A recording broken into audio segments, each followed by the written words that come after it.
Right Nikesh ಮತ್ತೆ ಸಂಪರ್ಕ ಮಾಡ್ತೀವಿ. ಮತ್ತಷ್ಟು ಬ್ರೇಕಿಂಗ್ ಅಪ್ಡೇಟ್ ಲಭ್ಯವಾಗ್ತಾ ಇದೆ.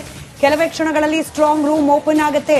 7:15 ಡಿಸಿ ಸಮ್ಮುಖದಲ್ಲಿ ಓಪನ್ ಆಗುತ್ತೆ. 3 ಕ್ಷೇತ್ರದಲ್ಲೂ ಕೂಡ ಸ್ಟ್ರಾಂಗ್ ರೂಮ್. ಬಳ್ಳಾರಿ ಮತ ಎಣಿಕೆ ಕೇಂದ್ರಕ್ಕೆ ಡಿಸಿ ಹಾಗೆ ಎಸ್ಪಿ ಇದೀಗ ಆಗಮಿಸಿದ್ದಾರೆ. ಆ ದೃಶ್ಯವನ್ನ ಕೂಡ ನೀವು ಸ್ಕ್ರೀನ್ ಮೇಲೆ ಗಮನಿಸ್ತಾ ಇದ್ದೀರಿ. ಸ್ಟ್ರಾಂಗ್ ರೂಮ್ ಓಪನ್ ಪ್ರಕ್ರಿಯೆಗೆ ಆಲ್ರೆಡಿ ಪ್ರಾರಂಭ ಆಗಿದೆ. ಗಮನಿಸ್ತಾ ಇದ್ದೀರಿ ರಿಪಬ್ಲಿಕ್ ಕನ್ನಡದ ಎಕ್ಸ್ಕ್ಲೂಸಿವ್ ದೃಶ್ಯ ಸಂಡೂರಿನಿಂದ. ಸುಮಾರು 20 ರಿಂದ 25 ನಿಮಿಷ ಬೇಕು ಸ್ಟ್ರಾಂಗ್ ರೂಮ್ ಓಪನ್ ಮಾಡೋದಕ್ಕೆ. ಲೈವ್ ಲೊಕೇಶನ್ ಬಹುಶಃ ಬಳ್ಳಾರಿ ಅನ್ನೋದಕ್ಕಿಂತ ಸಂಡೂರ್ ಅಂತ ಹಾಕ್ಬೋದಾ ಅಂತ ಆಪ್ಷನ್ ಸತಿನ ನೋಡಿ, ನಿಮಗೆ ಲೈವ್ ದೃಶ್ಯಾವಳಿಯನ್ನ ತೋರಿಸ್ತಾ ಇದ್ವಿ. ಯಾವ ರೀತಿಯಾಗಿ ಪ್ಲೇವುಡ್ ನ ಶೀಟ್ ನಿಂದ ಅದನ್ನ ಕಂಪ್ಲೀಟ್ ಸೀಲ್ ಮಾಡಿರ್ತಾರೆ. ಜಿಲ್ಲಾಧಿಕಾರಿಗಳ ಸಾಕ್ಷಮದಲ್ಲಿ ಅಲ್ಲಿ ಅದನ್ನ ಮತ ಪೆಟ್ಟಿಗೆಗಳನ್ನ ಒಳಗಿಟ್ಟು ಅದನ್ನ ಕ್ಲೋಸ್ ಮಾಡಿರ್ತಾರೆ. ಈಗ ಅದನ್ನ ಓಪನ್ ಮಾಡ್ತಿದ್ದಾರೆ. ಓಪನ್ ಮಾಡುವಂತ ಲೈವ್ ದೃಶ್ಯಾವಳಿಯನ್ನ ನೀವು ಇಲ್ಲಿ ಗಮನಿಸ್ತಾ ಇದ್ದೀರಿ. ಬಳ್ಳಾರಿ ಕಾಲೇಜ್ ನಲ್ಲೇ ಆಗ್ತಾ ಇರೋದು. ಕರೆಕ್ಟ್ ಇದೆ. ಹೌದು, ಬಳ್ಳಾರಿ ಸರ್ಕಾರಿ ಕಾಲೇಜ್ ನಲ್ಲಿ ಈ ಮತ ಎಣಿಕೆಯ ಕೇಂದ್ರವನ್ನ ನಿರ್ಧಾರ ಮಾಡಲಾಗಿರೋದು. ರಿಪಬ್ಲಿಕ್ ಕನ್ನಡದ ಎಕ್ಸ್ಕ್ಲೂಸಿವ್ ದೃಶ್ಯದಲ್ಲಿ ಗಮನಿಸ್ತಾ ಇದ್ದೀರಿ. ಸ್ಟ್ರಾಂಗ್ ರೂಮ್ ಓಪನ್ ಆಗ್ತಾ ಇದೆ. 7:15 ನಂತರದಲ್ಲಿ ಪೋಸ್ಟಲ್ ಬ್ಯಾಲೆಟ್ ಇದರ ಎಣಿಕೆ ಪ್ರಕ್ರಿಯೆ ಪ್ರಾರಂಭ ಆಗುತ್ತೆ. ಇವಿಎಂಗಳ ಎಣಿಕೆ ಕಾರ್ಯ 8 ಗಂಟೆಯಿಂದ ಪ್ರಾರಂಭ ಆಗುವ ನಿರೀಕ್ಷೆ ಇದೆ. ಜಿಲ್ಲಾಧಿಕಾರಿಗಳು ಹಾಗೆ ಎಸ್ಪಿ ಸಮ್ಮುಖದಲ್ಲಿ ಸ್ಟ್ರಾಂಗ್ ರೂಮ್ ಓಪನ್ ಮಾಡಲಾಗ್ತಾ ಇರೋದು. ಸಂಡೂರಿನ ಪಾಲಿಟೆಕ್ನಿಕ್ ಕಾಲೇಜ್, ಬಳ್ಳಾರಿ ಪಾಲಿಟೆಕ್ನಿಕ್ ಕಾಲೇಜ್ನಲ್ಲಿ ಮತ ಎಣಿಕೆ ಸೆಂಟರ್ ಇದೆ. ಅಲ್ಲಿಂದ ನೇರ ಪ್ರಸಾರದ ದೃಶ್ಯದಲ್ಲಿ ಸದ್ಯಕ್ಕೆ ನೀವು ಗಮನಿಸ್ತಾ ಇದ್ದೀರಿ.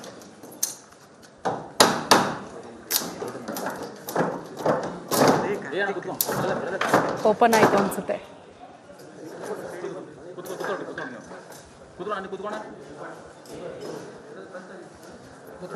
ಈ ತುಕಾರಾಮ್ ಅವರಿಂದ ತೆರವಾಗಿರುವ ಸ್ಥಾನಕ್ಕೆ ಬೈ ಎಲೆಕ್ಷನ್ ಆಗಿರೋದು.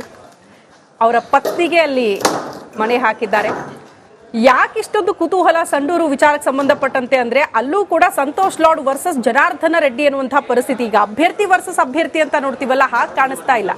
ಯಾರಿಗೆ ಜವಾಬ್ದಾರಿ ಕೊಟ್ಟಿದ್ರಲ್ಲ ಅದು ಕೂಡ ಬಹಳ ವರ್ಷಗಳ ನಂತರ ಜನಾರ್ದನ ರೆಡ್ಡಿ ಅವರು ಬ್ಯಾಕ್ ಟು ಪೆವಿಲಿಯನ್ ಅನ್ನೋ ರೀತಿಯಲ್ಲಿ ಕಾಣಿಸ್ತು. ಬಳ್ಳಾರಿ ಕಾಲಿಡ್ತಾ ಇದ್ದಂತೆ ಧೂಳೆಬ್ಸೋದಕ್ಕೆ ಪ್ರಾರಂಭ ಮಾಡಿಬಿಟ್ರು. ಕಾರಣ ಅದೇ ಸಂದರ್ಭಕ್ಕೆ ಬೈ ಎಲೆಕ್ಷನ್ ದಿನಾಂಕ ಕೂಡ ಘೋಷಣೆ ಆಗೋಯ್ತು. ಹಾಗಾಗಿ ಪ್ರಧಾನಿ ನರೇಂದ್ರ ಮೋದಿ ಅವರಿಗೆ ಈ ಕ್ಷೇತ್ರ ನಾನು ಗಿಫ್ಟ್ ಮಾಡೇ ತೀರ್ತೀನಿ ಅಂತ ಜನಾರ್ದನ ರೆಡ್ಡಿ ಅವರು ಪಣ ತೊಟ್ಟಿದ್ದಾರೆ. ಅದೆಷ್ಟರ ಮಟ್ಟಿಗೆ ವರ್ಕೌಟ್ ಆಗುತ್ತೆ ಅನ್ನೋದು ಸದ್ಯ ಇರುವ ಕುತೂಹಲ. ಮತ್ತೊಂದು ಕಡೆ 4 ಬಾರಿ ಗೆದ್ದಿರುವಂತಹ ತುಕಾರಾಮ್ ಅವರು ತಮ್ಮ ಪತ್ನಿಯನ್ನ ಗೆಲ್ಲಿಸಿಕೊಂಡು ಬರುವಲ್ಲಿ ಎಷ್ಟರ ಮಟ್ಟಿಗೆ ಯಶಸ್ವಿ ಆಗ್ತಾರೆ ಅನ್ನೋದು ಸದ್ಯ ಇರುವ ಕುತೂಹಲ. ಬಳ್ಳಾರಿಯಲ್ಲಿ ಸ್ಟ್ರಾಂಗ್ ರೂಮ್ ಓಪನ್ ಆಗಿದೆ. ಈಗ ತಾನೇ ಆ ಪ್ರೋಸೆಸ್ ಹೇಗೆ ನಡೀತಾ ಇತ್ತು, ಹೇಗೆ ಓಪನ್ ಮಾಡ್ತಾ ಇದ್ರು ಅನ್ನೋದ್ರ ಲೈವ್ ದೃಶ್ಯಗಳನ್ನ ರಿಪಬ್ಲಿಕ್ ಕನ್ನಡ ನಿಮ್ಮ ಮುಂದೆ ಇಡ್ತಾ ಇತ್ತು. ಕೆಲವೇ ಕ್ಷಣಗಳಲ್ಲಿ ಮತ ಎಣಿಕೆ ಕಾರ್ಯ ಕೂಡ ಆರಂಭ ಆಗುತ್ತೆ. ಕಳೆದ ಬಾರಿ ವಿಧಾನಸಭಾ ಚುನಾವಣೆ ನಡೆದಾಗ 2023ರಲ್ಲಿ ತುಕಾರಾಮ್ ಅವರು 85,000ದಷ್ಟು ಓಟ್ಗಳನ್ನ ಗಳಿಸಿದ್ರು. ಬಿಜೆಪಿ ಅಭ್ಯರ್ಥಿ 49,000. ಅವಾಗ KRPP ಇತ್ತು. ರೆಡ್ಡಿ ಅವರು ಕೂಡ ಜಾಯಿನ್ ಆಗಿದ್ದಾರೆ ಬಿಜೆಪಿ. KRPP 31,000ದಷ್ಟು ಓಟನ್ನ ಗಳಿಸಿತ್ತು. ಜೆಡಿಎಸ್ ಗಲ್ಲೇನು ಹೆಚ್ಚಿನ ಬೇಸಲ್ಲ, 2,000 ಚಿಲ್ಲರೆ ಓಟನ್ನ ಜೆಡಿಎಸ್ ನ ಅಭ್ಯರ್ಥಿ ಸಂಪಾದಿಸಿದ್ರು. ಈಗ ಮೂರನ್ನು ಕಂಬೈನ್ ಮಾಡಿ ಲೆಕ್ಕಾಚಾರ ಮಾಡಬಹುದಾ ಅಂತ ಬಿಜೆಪಿ, KRPP ಹಾಗೆ ಜೆಡಿಎಸ್ ಹಂಗ್ ಲೆಕ್ಕ ಹಾಕಿದ್ರೆ ಅಪ್ಪರ್ ಹ್ಯಾಂಡು. ಬಟ್ ಚುನಾವಣೆ ಹಿಂಗೆ 2+2=4 ಅನ್ನೋ ರೀತಿಯಲ್ಲಿ ಆಗಲ್ಲ ಮತ ಪ್ರಕ್ರಿಯೆ. ಹೀಗಾಗಿ ಸಹಜವಾಗಿ ಕುತೂಹಲ ಇದೆ. ತುಕಾರಾಮ್ ಅವ್ರಿಗೆ ಇರ್ತಕ್ಕಂಥ ಕ್ಲೀನ್ ಇಮೇಜ್ ಇದು ವರ್ಕೌಟ್ ಆಗುತ್ತಾ ಅನ್ನೋದು. ಭರತ್ ಬೊಮ್ಮಾಯಿ ಅವರು ಮಾತನಾಡ್ತಿದ್ದಾರೆ. ಶಿಗವೈ ಅಭ್ಯರ್ಥಿ, ಕೇಳಿಸ್ಕೊಳ್ಳಿ.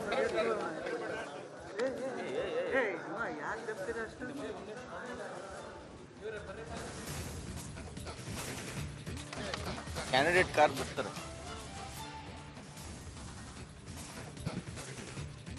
ಆ ಕುರಿತ ಮಾಹಿತಿ ಜೊತೆಗೆ ಅವ್ರ ಬೈಟನ್ನ ಕೂಡ ನಿಮ್ಮ ಮುಂದೆ ಇಡ್ತೀವಿ.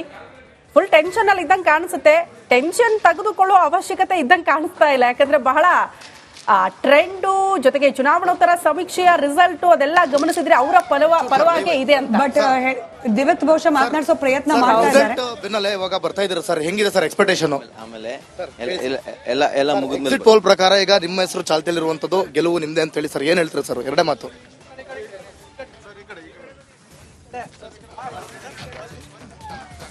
ಅವರು ಒಂದು ಒಳ್ಳೆ ಬಿಸ್ನೆಸ್ ಮ್ಯಾನ್ ಭರತ್ ಬೊಮ್ಮಾಯಿ ಅವರು. ಉತ್ತರ ಕರ್ನಾಟಕ ಭಾಗದಲ್ಲಿ 3-4 ಫ್ಯಾಕ್ಟರಿ ನಡೆಸ್ತಾರೆ. ಸ್ಟ್ರಾಂಗ್ ರೂಮ್ ಓಪನ್ ಆಗಿ ಒಳಗಡೆ ಎಂಟ್ರಿ ಕೊಟ್ಟಿದ್ದಾರೆ. ಸ್ಟ್ರಾಂಗ್ ರೂಮ್ ನ ದೃಶ್ಯಗಳನ್ನ ಗಮನಿಸ್ತಾ ಇದ್ದೀರಿ. ರಿಪಬ್ಲಿಕ್ ಕನ್ನಡದ ಎಕ್ಸ್ಕ್ಲೂಸಿವ್ ದೃಶ್ಯಗಳು. ಇವಿಎಂಗಳು ಹೆಂಗ್ ಭದ್ರವಾಗಿ ಲಾಕ್ ಆಗಿಟ್ಟಿದ್ದಾರೆ ನೋಡಿ. ಮರದ ಡೋರ್ ಅನ್ನ ಅಲ್ಲಿ ಅಳವಡಿಸಲಾಗಿತ್ತು, ಅದನ್ನು ಓಪನ್ ಮಾಡಲಾಗಿದೆ. ಇದೀಗ ಇವಿಎಂಗಳನ್ನ ಅಧಿಕಾರಿಗಳ ಸಮ್ಮುಖದಲ್ಲಿ, ಇದೆಲ್ಲ ಬರೀ ಮೀಡಿಯಾಗಳ ಕ್ಯಾಮ್ರಾ ಮಾತ್ರ ಅಲ್ಲ, ಎಲೆಕ್ಷನ್ ಕಮಿಷನ್ ಕೂಡ ಒಂದು ಪ್ರತ್ಯೇಕವಾಗಿ ಕ್ಯಾಮ್ರಾ ಇಟ್ಟಿರುತ್ತೆ. ಎಲ್ಲವನ್ನ ಕೂಡ ರೆಕಾರ್ಡ್ ಮಾಡಿ ಎಲ್ಲೂ ಏನು ವ್ಯತ್ಯಾಸಗಳಾಗಿಲ್ಲ. ಯಾಕಂದ್ರೆ ಯಾವುದೇ ಪಕ್ಷದವರಿಗೆ ಚಿಕ್ಕ ಅನುಮಾನ ಬಂದರೂ ಕೂಡ ಚುನಾವಣಾಧಿಕಾರಿ ಪ್ರಶಾಂತ್ ಮಿಶ್ರಾ ಅವರು ಇದ್ದಾರೆ, ಅಲ್ಲಿ ಗಮನಿಸ್ತಾ ಇದ್ವಿ. SP ಡಾಕ್ಟರ್ ಶೋಭರಾಣಿ ಅವರು ಕೂಡ ಅಲ್ಲಿರುವಂತಹ ದೃಶ್ಯವನ್ನ ಗಮನಿಸಿದ್ವಿ. ಚನ್ನಪಟ್ಟಣದಲ್ಲಿ ಒಟ್ಟು 20 ಸುತ್ತಿನ ಮತ ಎಣಿಕೆ ನಡೆಯುತ್ತೆ. 2,06,886 ಮತ ಚಲಾವಣೆ ಆಗಿರೋದು. 3 ಕೊಠಡಿಗಳಲ್ಲಿ ಮತ ಎಣಿಕೆ ಕಾರ್ಯ ನಡೆಯುತ್ತೆ. ಒಟ್ಟು 14 ಟೇಬಲ್ನಲ್ಲಿ 69 ಸಿಬ್ಬಂದಿಯಿಂದ ಮತ ಎಣಿಕೆ ಕಾರ್ಯ ಶುರುವಾಗುತ್ತೆ. ಮೊದಲು ಪೋಸ್ಟಲ್ ಬ್ಯಾಲೆಟ್ಗಳ ಎಣಿಕೆ ಆಗುತ್ತೆ. ಆ ನಂತರ ನೋಡಿ ಇಲ್ಲಿ ಗಮನಿಸ್ತಾ ಇದೀವಿ, ಸಂಡೂರಿನಲ್ಲೂ 19 ರೌಂಡ್, ಚನ್ನಪಟ್ಟಣದಲ್ಲಿ ಸರ್ಕಾರಿ ಇಂಜಿನಿಯರಿಂಗ್ ಕಾಲೇಜ್, ರಾಮನಗರದ ಸರ್ಕಾರಿ ಇಂಜಿನಿಯರಿಂಗ್ ಕಾಲೇಜಿನಲ್ಲಿ ಮತ ಎಣಿಕೆ ಕಾರ್ಯ ಆರಂಭ ಆಗುತ್ತೆ. ನಾನು ಬೆಳಗ್ಗೆನೆ ಹೇಳಿದ್ದೆ, ಮತ್ತೊಮ್ಮೆ ಯಾರು ಗಮನಿಸಿಲ್ಲ ಅವ್ರಿಗೆ ಹೇಳ್ತಾ ಇದ್ದೀನಿ. ರೌಂಡ್ ಟು ರೌಂಡ್ ಪ್ರತಿ ಸುತ್ತಿನ ಮತ ಎಣಿಕೆಯ ಡೀಟೇಲ್ಸ್ ಕೂಡ, ಅದರ ನಂಬರ್ಸ್ ಕೂಡ ರಿಪಬ್ಲಿಕ್ ಕನ್ನಡದ ಸ್ಕ್ರೀನ್ ಮೇಲೆ ನಿಮಗೆ ನಿರಂತರವಾಗಿ ಡಿಸ್ಪ್ಲೇ ಆಗ್ತಾ ಇರುತ್ತೆ. ಓವರ್ ಆಲ್ ಟ್ರೆಂಡ್ ಅನ್ನ ಕೂಡ ನಾವು ಕೊಡ್ತೀವಿ, ಯಾರು ಮುನ್ನಡೆಯಲ್ಲಿದ್ದಾರೆ, ಯಾರು ಹಿನ್ನಡೆಯಲ್ಲಿದ್ದಾರೆ ಅಂತ ಹೇಳಿ. ಬಟ್ ರೌಂಡ್ ಟು ರೌಂಡ್ ಪ್ರತಿ ಸುತ್ತಿನ ಮಾಹಿತಿ ಕೂಡ ನಿಮ್ಮ ಮುಂದೆ ಇಡ್ತಾ ಹೋಗ್ತೀವಿ.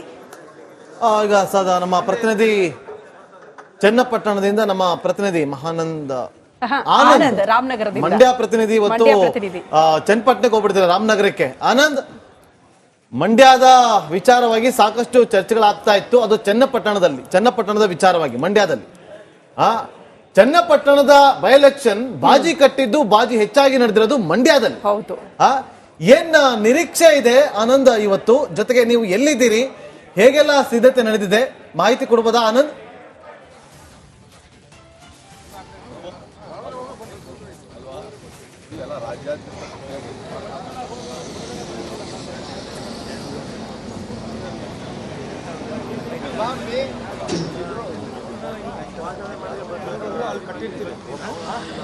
ಖಂಡಿತವಾಗ್ಲೂ ನಾಗೇಂದ್ರ ಬಾಬು, ನೀವು ಹೇಳಿದ್ದು ಸತ್ಯ. ಚನ್ನಪಟ್ಟಣದ ಬೈ ಎಲೆಕ್ಷನ್ ಹೆಚ್ಚು ಚರ್ಚೆ ಆಗಿದ್ದು ಮಂಡ್ಯದಲ್ಲೇ ಅಂತ ಹೇಳಿದ್ರೆ ತಪ್ಪಾಗ್ಲಿಕ್ಕಿಲ್ಲ. ಜೊತೆಗೆ ಕೋಟಿ ಬೆಟ್ಟಿಂಗ್ ನಡೆದಿದ್ದು ಕೂಡ ಮಂಡ್ಯದಲ್ಲೇ. ಏನು ಕಾರ್ಯಕರ್ತರು ಹಾಗೂ ರಾಜಕೀಯ ಮುಖಂಡರುಗಳು ಅವರ ಶಕ್ತಿ ಅನುಸಾರ ಬೆಟ್ಟಿಂಗ್ ಅನ್ನ ಕಟ್ಕೊಂಡಿದ್ದಾರೆ. ಜೊತೆಗೆ ನಾನು ಇದೀಗ ರಾಮನಗರದ ಕೌಂಟಿಂಗ್ ಸೆಂಟರ್ ಇದ್ದೀನಿ. ಕೌಂಟಿಂಗ್ ಸೆಂಟರ್ ಮುಂಭಾಗ ಇರುವಂತದ್ದು ರಾಮನಗರದ ಸರ್ಕಾರಿ ಇಂಜಿನಿಯರಿಂಗ್ ಕಾಲೇಜಿನ ಏನು ಕೌಂಟಿಂಗ್ ಸೆಂಟರ್ ನಡೀತಾ ಇರುವಂತದ್ದು, ಅದ್ರ ಮುಂಭಾಗ ಇದ್ದೀನಿ. ಈಗಾಗಲೇ ಸಾಕಷ್ಟು ಏಜೆಂಟ್ರುಗಳು ಹೋಗಿದ್ದಾರೆ, ಮತ್ತಷ್ಟು ಏಜೆಂಟ್ರುಗಳು ಒಂದಷ್ಟು ಇಲ್ಲಿ ಹೋಗ್ತಾ ಇರುವಂತದ್ದು. ಅವ್ರನ್ನೆಲ್ಲರನ್ನು ಪರಿಶೀಲನೆ ಮಾಡಿ ಬಿಡ್ತಾ ಇದ್ದಾರೆ. ಅತ್ಯಂತ ಪ್ರತಿಷ್ಠೆಯ ಕಣವಾಗಿ ಮಾರ್ಪಟ್ಟಿರುವಂತಹ ಚನ್ನಪಟ್ಟಣ ಚುನಾವಣೆಯ ಕಣ ಇವತ್ತು ಕೆಲವೇ ಕ್ಷಣದಲ್ಲಿ ಫಲಿತಾಂಶಕ್ಕೆ ಅಂದ್ರೆ ಕೌಂಟಿಂಗ್ ಆರಂಭ ಆಗ್ತದೆ. ಸಾಕಷ್ಟು ನಿರೀಕ್ಷೆಯನ್ನ ಇಟ್ಟಿರುವಂತದ್ದು. ಒಂದು ಕಡೆ ಏನು ಮಂಡ್ಯದ ಮುಖಂಡರುಗಳು ಸೇರಿದಂತೆ ಕಾರ್ಯಕರ್ತರು ಬಂದು ಚುನಾವಣೆಯನ್ನ ಮಾಡಿದ್ರು. ಒಂದು ಕಡೆ ಕಾಂಗ್ರೆಸ್ ಪರವಾಗಿ ಚಲುವರಾಯಸ್ವಾಮಿ ನೇತೃತ್ವದಲ್ಲಿ ಎಲ್ಲಾ ಶಾಸಕರು ಹಾಗೂ ಪ್ರಮುಖ ಮುಖಂಡರುಗಳು ಕ್ಷೇತ್ರವಾರು ಅಂದ್ರೆ ಹೋಬಳಿವಾರು ಇಲ್ಲೇ ಇದ್ದು ಚುನಾವಣೆಯನ್ನ ಮಾಡಿದ್ರು. ಮತ್ತೊಂದು ಕಡೆ JDS ನ ಮಾಜಿ ಶಾಸಕರು ಪ್ರಮುಖ ಮುಖಂಡರುಗಳು ಕೂಡ ಬಂದು ಚುನಾವಣೆಯನ್ನ ಮಾಡಿದ್ರು. ತಮ್ಮದೇ ಚುನಾವಣೆ, ತಮ್ಮದೇ ಜಿಲ್ಲೆಯ ಚುನಾವಣೆಯನ್ನು ಮಟ್ಟಕ್ಕೆ ಮಂಡ್ಯ ಜಿಲ್ಲೆಯ ಮುಖಂಡರು ಹಾಗೂ ಕಾರ್ಯಕರ್ತರು ಚುನಾವಣೆಯನ್ನ ಮಾಡಿದ್ರು. ಹಾಗಾಗಿ ಮಂಡ್ಯದಲ್ಲಿ ಅತ್ಯಂತ ಹೆಚ್ಚು ಚರ್ಚೆ ಆಗಿರುವಂತದ್ದು. ಜೊತೆಗೆ ಭಾರಿ ನಿರೀಕ್ಷೆಯನ್ನು ಕೂಡ ಮಂಡ್ಯ ಜನರು ಇಟ್ಕೊಂಡಿದ್ದಾರೆ. ಹಾಗಾಗಿ ಈ ಚುನಾವಣೆಯ ಫಲಿತಾಂಶ ಏನಾಗುತ್ತೆ ಅನ್ನೋದು ಕೂಡ ಸಾಕಷ್ಟು ಕುತೂಹಲಕಾರಿಯಾಗಿರುವಂತದ್ದು. ಒಂದು ಕಡೆ ರಾಮನಗರದಲ್ಲಿ ಚನ್ನಪಟ್ಟಣ ಚುನಾವಣೆ ನಡೆದಿದ್ರು ಕೂಡ ಮಂಡ್ಯದ ಜನ ಮಂಡ್ಯದ ಚುನಾವಣೆ ಅನ್ನುವ ರೀತಿಯಲ್ಲೇ ಚರ್ಚೆ ಮಾಡ್ತಾ ಇರುವಂತದ್ದು. ಸಾಕಷ್ಟು ನಿರೀಕ್ಷೆಯನ್ನು ಕೂಡ ಇಟ್ಕೊಂಡಿರುವಂತದ್ದು. ನಾಗೇಂದ್ರ ಬಾಬು, ಈಗ ಆನಂದ್, ಇಬ್ರು ಕೂಡ ಕುಮಾರಸ್ವಾಮಿ ಅವರು ಅಷ್ಟೇ, ನಿಖಿಲ್ ಕುಮಾರಸ್ವಾಮಿ ಅವರು ಅಷ್ಟೇ, ನಿಮ್ ಜಿಲ್ಲೆ, ನಿಮ್ ಗ್ರೌಂಡ್ ಮಂಡ್ಯ, ಅಲ್ಲಿಂದಲೂ ನಿಂತಿದ್ರು. ಇದಕ್ಕೆ ಚನ್ನಪಟ್ಟಣ, ನಿಮ್ಗೆ ಮತದಾರರ ಪಲ್ಸ್ ಅರ್ಥ ಆಗಿರುತ್ತೆ. ಅಲ್ಲಿ ಹೆಂಗಿತ್ತು ರೆಸ್ಪಾನ್ಸು, ಇಲ್ಲಿ ಹೆಂಗಿದೆ ರೆಸ್ಪಾನ್ಸು, ಅದ್ರ ಬಗ್ಗೆ ಹೇಳ್ಬೋದಾ?